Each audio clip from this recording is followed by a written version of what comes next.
Floyd Mayweather wants Errol Spence to move up to 160 and 168. Guys, I get it. I get the Floyd Mayweather, comments, because he thinks that Terrence Crawford versus Errol Spence was a great fight. He didn't want to see either guy lose, but obviously Errol Spence, basically took a beating. He took a lot of punishment. It was a great fight while it lasted, and it was entertaining, but it was one-sided. It was a one-sided beatdown. And Floyd Mayweather saying that he doesn't think that Errol Spence belongs at 147. He doesn't even think that Errol Spence belongs at 154. Floyd thinks that Errol Spence should go to 160 or maybe even 168, because there's a lot of sacrifice that goes into weight cutting. And I think that Floyd also noticed that Errol Spence didn't look like himself that night at 147. So the sacrifice isn't worth, the juice isn't worth the squeeze coming down to 147.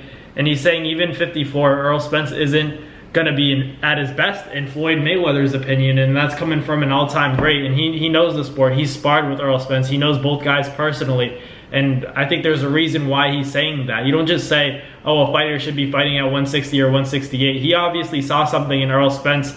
No doubt about it, Terrence Crawford was the better man that night. But if Floyd Mayweather is saying that he shouldn't be at this weight class, he shouldn't even be at 154, that's saying that he's not going to be at his best, physically, unless he's at 160 or 168. And I kind of agree with that. Even though Terrence Crawford's a 47 or 54 pounder maybe, even if that fight's not available, you have to do what's best for your career. Obviously, it's difficult because he makes a lot of money fighting a guy like Terrence Crawford. Like that fight, made upwards of $20 million for each fighter, and 650,000 pay-per-view buys. That's pretty good. That's a great event.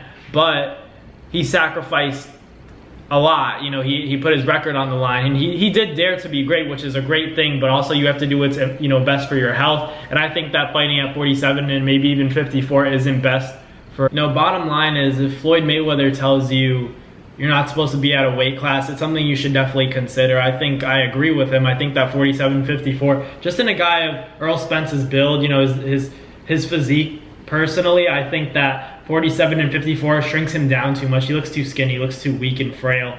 At 54 and 60, I think that him and Crawford are, a bit more of a equal match, because naturally Errol Spence is so big. And then, you have a guy like Terrence Crawford who's ready to go to 54. Make that fight happen at 54 or 60 where both guys are comfortable. And then, if Terrence Crawford, he's the A side now after winning that fight. So, he has the opportunity to call the shots, and I think that 54 is way better than 47, but at the end of the day, Errol Spence, I would agree with Floyd Mayweather, belongs at 160 or 168 pounds, because he's too big. He's too big for a guy like Terrence. Not too big for a guy like Terrence Crawford, but just for his competition, for him to be at his best, he can't fight a guy like Terrence Crawford at 47. You have to be at your best, and you have to feel your strongest. And I think that would be at 160 or 168, like Floyd. I agree with that. That was a great statement, I think, that he made. I think it's going to be very helpful to Errol Spence Jr. It's something to really think about, because sometimes it's not always about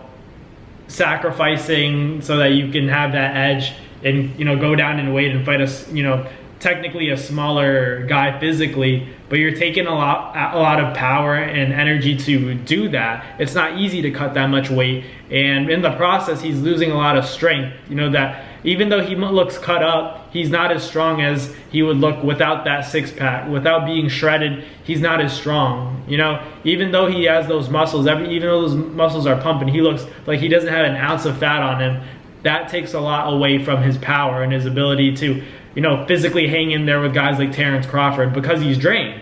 Even though he's the naturally bigger guy, he's cutting so much weight that it actually turns him into a weaker fighter than Terrence Crawford, and that's something that I think played against him in the fight with Terrence Crawford. But it is what it is.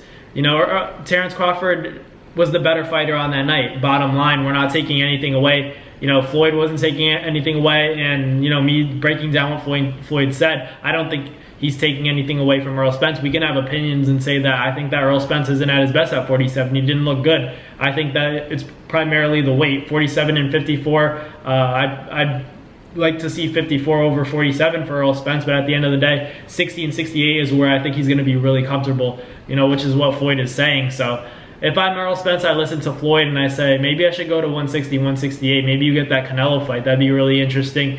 It'd be a tough night in the office for him for sure, but neither guy, you know, stylistically has the fastest feet, has the fastest hands, but they both can crack. So, you know, what do you guys think? Errol Spence and Canelo Alvarez, maybe 2024. I'd like to see it, you know, in the summer. I think that's a great comeback fight for Errol Spence if he doesn't go back and fight Terrence Crawford at, you know, potentially 54. I don't think he's going to fight at 47 ever again. So let me know in the comments what you guys think. Errol Spence fighting at 160 or 168 as opposed to 147 and 154. Comments made by Floyd Mayweather, one of the greatest of all time, and I agree with him. So let me know in the comments what you guys think, but thank you guys for watching, and I'll catch you guys next time. Peace. That's going to do it for another Nads Fight Media video, guys. Thank you guys so much for watching. It's been your boy, Matt Nabong, with another video. Hope you guys enjoyed it all. Thank you guys for the constant support. Salute to y'all always. It's been your boy.